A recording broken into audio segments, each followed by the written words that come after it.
So for this video, be very careful who's around who can hear. I'm going to be talking about Sigmund Freud and some things that are very psychoanalytical type things. So here we are in the Comparing Humans to Animals series. We've jumped out of the stages of the pond muddle, soup, and monkey stage, and we're at the Neanderthal. And so what the evolutionist type thinking is, we are in a stage where who is Jesus Christ? What is good? What is bad? How did we evolve to these type of moralities? And so it's going to get down to psychic energy. Okay. So when I'm talking about mind-blowing things here, we're going to talk about psychic energy and some really other bad things. Okay. The question of the animal subject. Okay. The abstract, to the three classic wounds to human narcissism, that of Copernicus, that man does not live in a geocentric universe. This is what the evolution theory hinges all their beliefs on. So I just want to hammer this real quick with the Bible verses. So Copernicus, man does not live in a geocentric universe. Does the Bible actually say that we're in a geocentric universe? Well, Bible verses like this, Psalms 104:5, who laid the foundations of the earth that it should not be moved forever? And there's other Bible verses that the earth will not be moved, that it's established. Well, what does that mean? The earth below you, it is established. That's not moving. The earth itself and its circuitry, and like in this verse, Ecclesiastes 1:5, the sun also riseth and the sun goes down, and it goes back to where it rose to where it rose again. The wind, the south, it goes south, and then it turns about to its different circuits. Okay, so there's Copernicus. So that's what the Bible says about the geocentric universe. And so now here is Darwin. Man is an animal. Okay, well, there's Bible verses like this, Ecclesiastes 3:21. Who knoweth the spirit of man that goeth upward, and the spirit of the beast that goeth downward to the earth?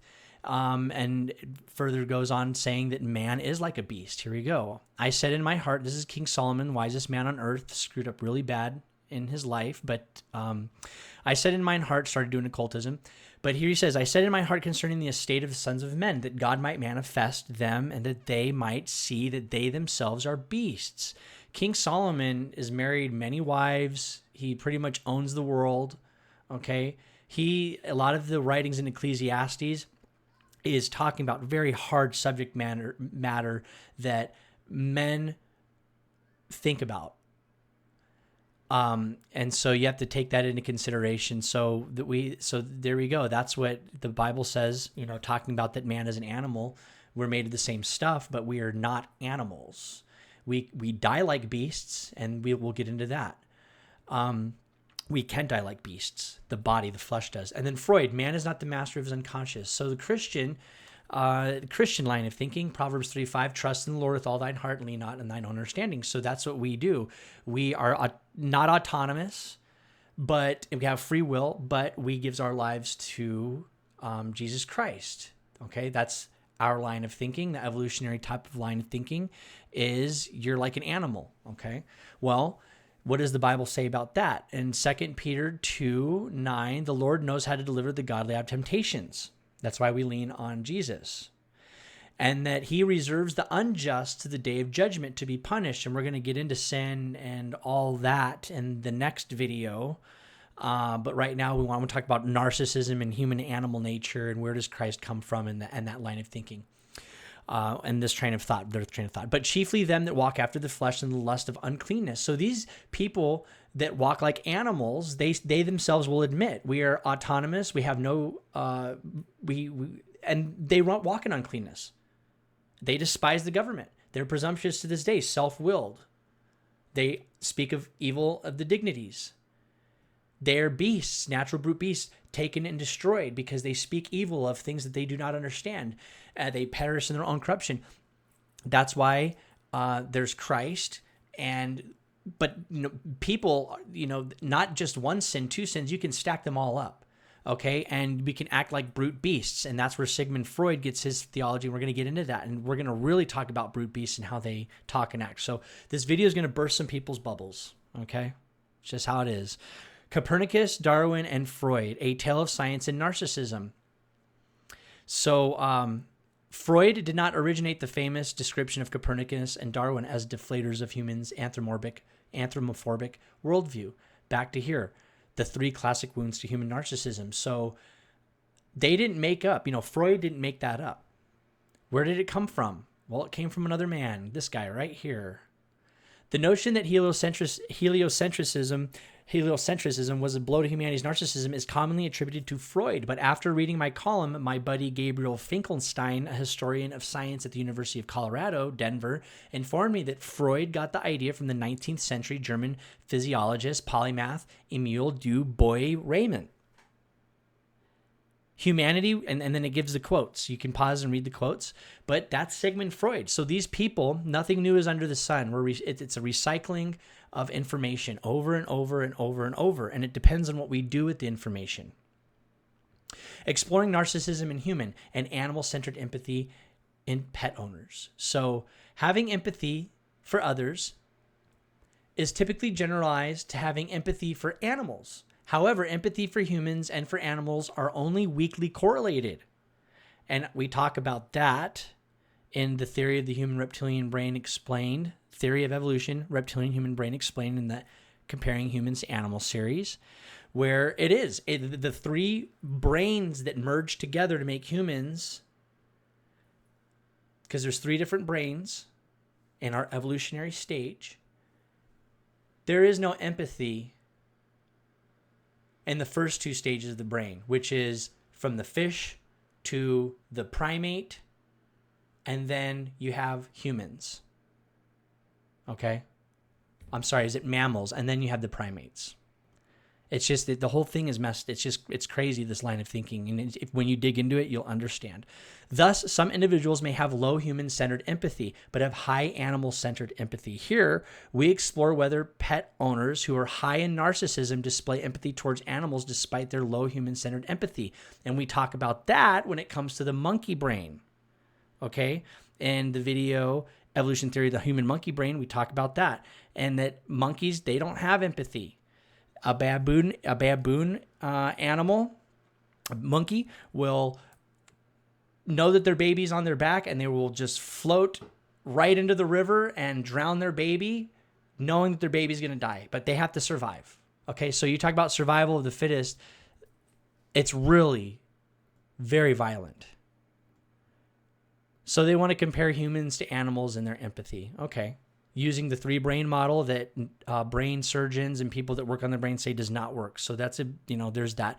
Research on animal-centered empathy is important as it could provide further insight into empathy into narcissistic individuals. Narcissistic individuals, and we'll talk about narcissism here. What is truly narcissism? They can be empathetic towards others when they're encouraged to take the perspective of the person in need. So basically empathy. Okay, so narcissistic people, we're all flatline narcissists. It's whether or not we have empathy, right? That's what it's getting to, this research. Researchers have previously found that having cats and dogs who are dependent on humans can help individuals practice caring about animals. Wow. Militant animal rights activists have shown little human-centered empathy, such that they have threatened and injured people while they display concern for animal welfare more. See, now we're going to get into the brain. And why is it that that humans will want to hurt people and save a puppy, but they'll kill a human, right? Okay, well, narcissism. What is truly narcissism? Narcissism is something like Ravi Zacharias, very huge televangelist, preacher, Christian, and people were hiding his sins, so they're going to have their own judgment. But Ravi Zacharias, did he really hide it? I don't know. These guys are very sneaky. Ravi Zacharias hid hundreds of pictures of women, abuse during massages, and rape allegation. And I don't want to read it because it's pretty disgusting. One woman told investigators that after he arranged for the ministry to provide her with financial support, he required relations with her. She called it not consensual. That's narcissism. That's animal behavior. Although empathy for animals and humans is certainly related, it is possible for pet owners with narcissistic traits, particularly narcissistic neuroticism, to have empathy and love for a pet despite having low empathy for humans. So there's different categories of narcissism. What is narcissism? Well, in this category of narcissism, the needy narcissist may just be an extreme neurotic. There's a character from Seinfeld, always about himself, okay? Thinking everybody's out to get him when nobody's out to get him. Just paranoid, right? People would call that paranoid, but loves himself a little too much, I guess, in the show. I don't know. I haven't seen it in a long time. The extroversive dominant grandstander is easy to identify as narcissistic, since they demand everyone's attention on them all the time. Clearly, that's self-centered. And I would agree. But there's also people, like if you look in the Bible, Paul, people would say that he's narcissistic. The man said, boast in the Lord. So that's where you have to evaluate fruit. Anyway, here we go back to this. The vulnerable variety operates with the quieter absorption. Miller says they're egocentric. So the opposite of the grandstanding narcissist is that these guys are egocentric because their own distress gets in the way of being able to seeing from others' perspectives. So they're just focused on themselves and they're hurt. As a clinical psychologist, I often tell students that it is hard to get a great therapist when one is suffering, feeling depressed, anxious, and angry, because the emotional dysregulation and distress makes you focus inward and become more self-absorbed and myopic. Individuals who are chronically distressed, like those who are vulnerably narcissistic, have these problems on a more chronic scale. And here we go. Individuals who are chronically distressed. Why is society chronically why is society putting people in chronic distress all the time? Why does it seem like that? So in this thinking with narcissism and whatnot, it's a lot of just going around and around and around. And you've seen in previous videos where studies, it's just common sense. The conclusion of the study is just common sense. Okay? But they just is spinning around and around. And well, you know what happens? You end up falling down. You end up falling apart. Hence what we just talked about. Why are these individuals in chronic distress? 2 Peter 2:12. There has to be a foundation. Got to stand firm somewhere, right? 2 Peter 2:12. But these, as natural brute beasts, made to be taken and destroyed, speak evil of things that they understand not, and shall utterly perish in their own corruption. What does that mean? How can you find out who's really a brute beast, Ravi Zacharias? This is where it gets really disgusting, right? Mind-blowing stuff I told you about. This is where it gets gross. This is the people that run society, the therapists, the psychotherapists, the science, all that. This is called defense, anality, and anal narcissism. This is a psychoanalysis, International Journal of Psychoanalysis, 1985. It is not enough to consider man a thinking machine or a social being. His animal nature must be given a central place in psychology. The paper postulates that anal or sphincter defensiveness is one of the precursors of the repression barrier. What does that mean? So what they're going to be saying here in fancy terminology is that in order to get rid of men being men and the defense mechanism and to get rid of the narcissism is to literally just touch the private parts. That's what you're seeing in society. That's why you're seeing this stuff in society, because they're being taught it at every stage. Why? How are they doing this? Therapy, teaching the teachers how to do this stuff. Because of Sigmund Freud. The paper's thesis is that there's a special defensive importance to anal, originality, and libido, and those aspects of ego and superego that are functionally operative. Any of the psychic danger, and this we're going to get into psychic energy, any of the psychic danger situations can evoke regression. So if you try to touch somebody's private parts, they're going to get mad. And that's called anal narcissism. An attempt to master overwhelming feeling by a kind of emotional sphincter action. Okay, I'm done talking about that. This is how crazy it is. So when COVID-19 happened, China's testing, they would stick a swab in people's private parts to test for COVID-19. Foreign visitors have been upset by China's swab test for COVID-19, prompting complaints of inconvenience and even psychological trauma. I wonder, these people running society, I wonder if they're doing this stuff on purpose. The basic assumption here, anyway, I don't even want to read this stuff anymore. You get the hint. So here you go, Freud. This is the man Freud, who we're going to get into, who created a lot of this stuff that we're seeing in society and what's being taught to people at school. Freud conceived that the mind is having a fixed amount of psychic energy or libido. Why did it turn into the word libido? And we'll get into that. But he called it psychic energy. Though the word libido has since acquired overt implications in Freud's theory because he was all about incest, okay? This energy fueled the thought processes, perception, imagination, memory, and urges.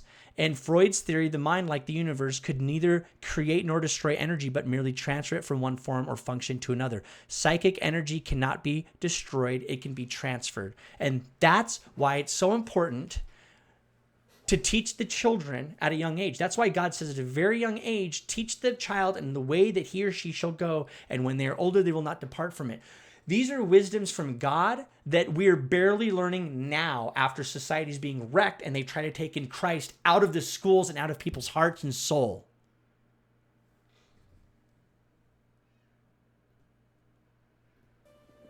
For my ally is the Force, and a powerful ally it is. Life creates it, makes it grow. And this is entertainment, the Force.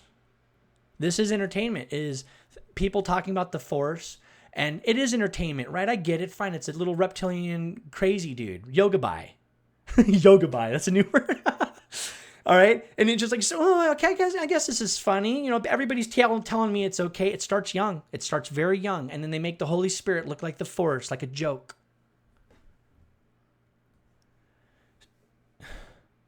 And I'm not saying people that are watching it, you know, you have to be convicted. But that is the truth. Thinking structurally about narcissism, the examination of narcissism. And I'm not trying to offend. That's just the truth. The 5-factor narcissism inventory is a self-report measure of the traits linked to grandiose and vulnerable narcissism, as well as narcissistic personality disorder. So narcissism, the way that I understand it, narcissism is just introspective thought of who people are. Where are we? Who are we? And they've split that up and they've given it different categories and different names, and they've and then here we go. Antagonism. That's arrogance. Neuroticism, need for admiration. Egocentric, extroversion, authoritarian. So somebody who's evil, like Ravi Zacharias, that's the true narcissist. Somebody who is learning about society, trying to figure out, like a child that just needs to learn, not a narcissist. Figuring things out, being told how to be a narcissist, though. When do they become a narcissist? When does that flip? When does people's switch get flipped and they become full-on narcissists? They become a Ravi Zacharias? I don't know. Maybe we have to start out young as a child. Maybe we talked about that. Here we go. The personalities that they split up. Life coaching type stuff or whatever, right? And I'm not saying life coaching is bad. I'm not saying that talking about, psychology is necessarily bad. Breaking it up and treating people like animals is bad.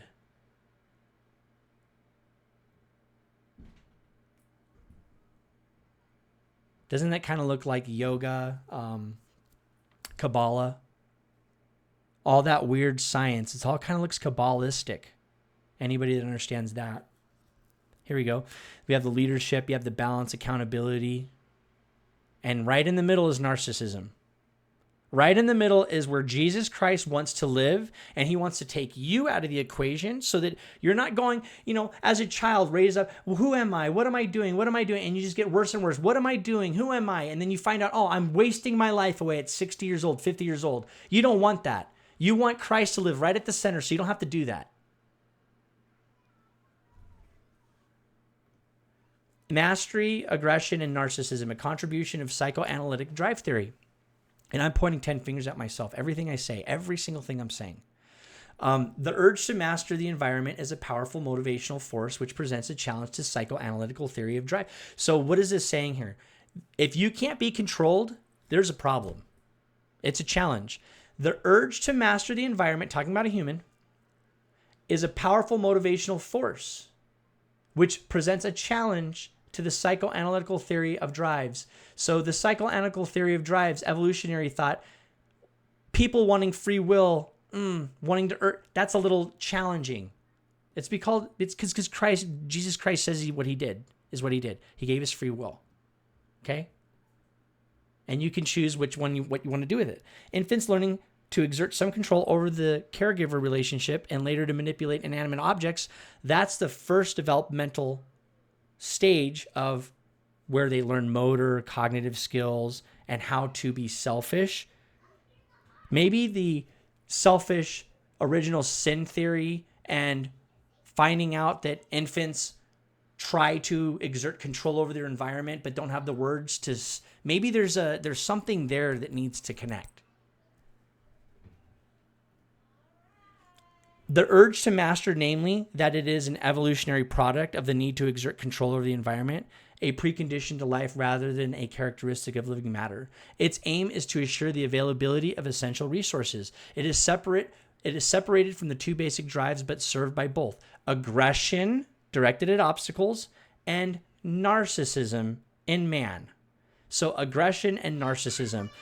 Those two things they want to eliminate. And how do they want to eliminate it? By the 6 stuff that we're going to talk about. That we talked about with the whole we talked about earlier. And this is how bad, well, off the negative. Jeremiah 29:11. God doesn't want, that's what I'm saying, he wants to live at the center of your life. Jeremiah 29:11. For I know the thoughts that I think towards you, saith the Lord. Thoughts of peace and not of evil, to give you an expected end. That's why he wants you to know who you are in him. He wants to fill in your heart with his desires, which really are your desires, because he knows you. All this stuff I'm talking about, these are crazy people. Okay. Narcissism and self versus, and the people that have been hurt, the bodies laying, it's so sad.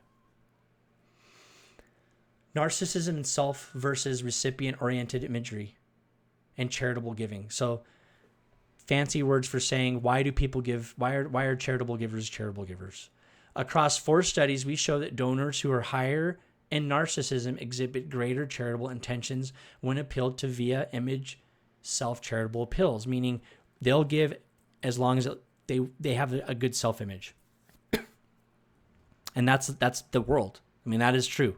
As opposed to image recipient types of appeals. Imagine self-appeals enabled high narcissism donors to project themselves into the recipient situation. In doing so, they elicit greater empathy. So putting yourself in somebody's shoes is what they're saying. Well, that's what they're saying this study, came up with. See how insane this is? I'm not saying that people that study and do these things, they need to stop doing. I'm not saying that.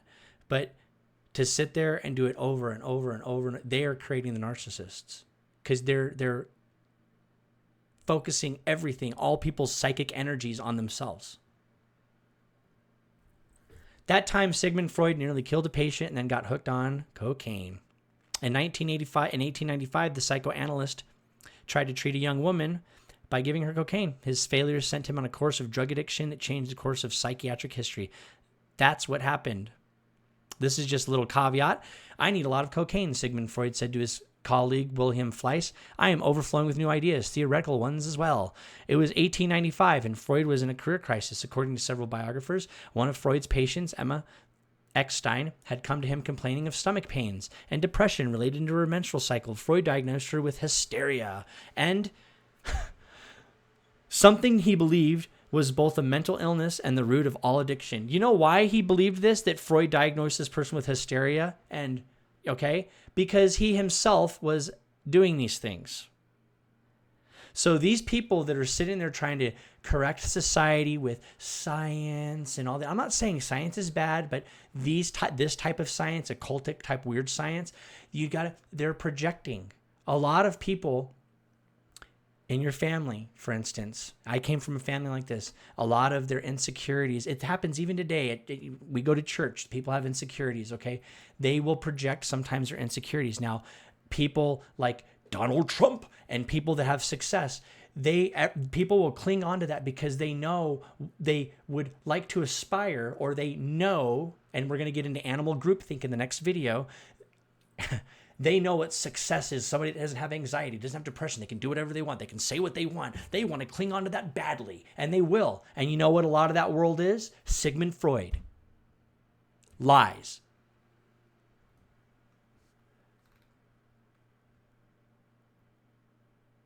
He called in Fleiss and a doctor for the treatment of her hysteria and whatnot.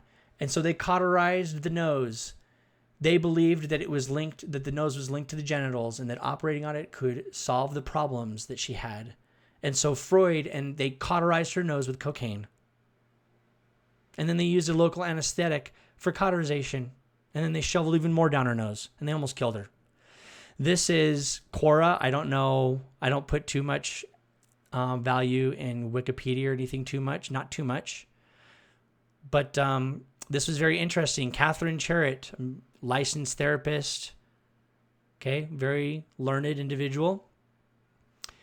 Why did Sigmund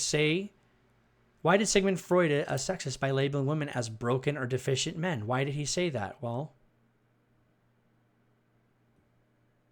as a narcissist, Freud disliked moderation. He was an addict, and his grandiosity made him feel exempt from honoring any limitations. This, no doubt, made him feel uncomfortable at having to limit everything to his wife, especially with all that unregulated sessions that he had with people. So he had to come up with a theory to explain his taboo.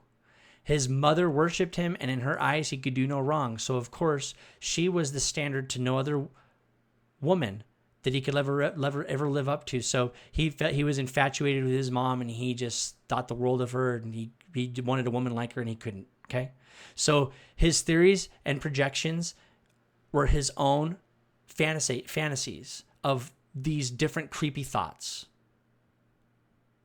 So narcissism doesn't come anywhere near what this guy's narcissism is, right? Daniel 4. I'm gonna leave it on this Nebuchadnezzar, okay? The people that are lost in this, it's Nebuchadnezzar. Daniel chapter 4, verse 30. The king spake and said, is not this great Babylon that I have built? Is not this great, all these assets I have, are they not mine? Haven't I done this? By the power of my might and for the honor of my majesty? While the word was in the king's mouth, there fell a voice from heaven saying, O King Nebuchadnezzar, to thee it is spoken, the kingdom is departed from thee, and they shall drive thee from men, and thy dwelling shall be with the beasts of the field. Meaning you're going to get driven out, boy, and you'll eat like the grass. You'll eat the grass like oxen. And that same hour, it was fulfilled, and Nebuchadnezzar was driven from men and ate grass as oxen. And his body was wet with the dew of heaven till his hairs were grown like eagle's feathers and his nails like bird claws. He turned to a madman. And at the end of days, Nebuchadnezzar lifted up his eyes to heaven, and he had a little epiphany, and he went back to Daniel, and he goes, oh yeah, I remember when Daniel told me that amazing dream that only the Lord could have told him. And he woke up, and he lifted his eyes to heaven, and he said, my understanding has returned to me. Are you listening to me? Do not be like Nebuchadnezzar. Listen to me. Because God is going to give you an awesome life if you just ask him to live in your heart and you believe in him. And he said, it returned to me, and I blessed the Most High, and I praised and honored him because he lives forever. And his dominion is everlasting and everlasting, and his kingdom is from generation to generation. I want to leave it on this. And because music is a beautiful thing. Music is a great thing.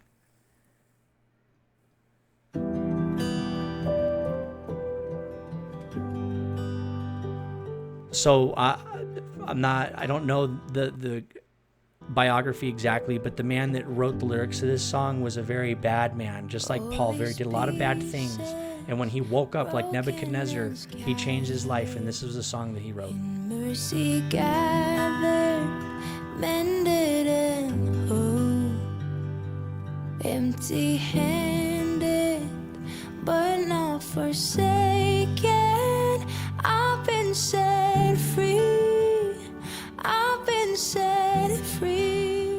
And that's the thing. He wants to set you free, so free. And his freedom is free.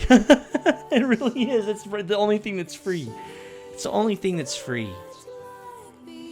And then his gifts are free after that. But that's, you know, the freedom is free. You got to take it. But now I found was blind, but now I see. Oh, I can see you now. Oh, I can see the love in your eyes. How loving is that? And we're going to get into this in the next video. Christ is justice. That's what these guys think, that Christ is just an imagination type thing. Okay, right? We'll get into that. But the justice that was poured out on him, that should have been poured out on really the creation, the horrible, nasty things, it was God broke him, a man that didn't deserve it. You take our weakness, you set your treasure in jars of clay.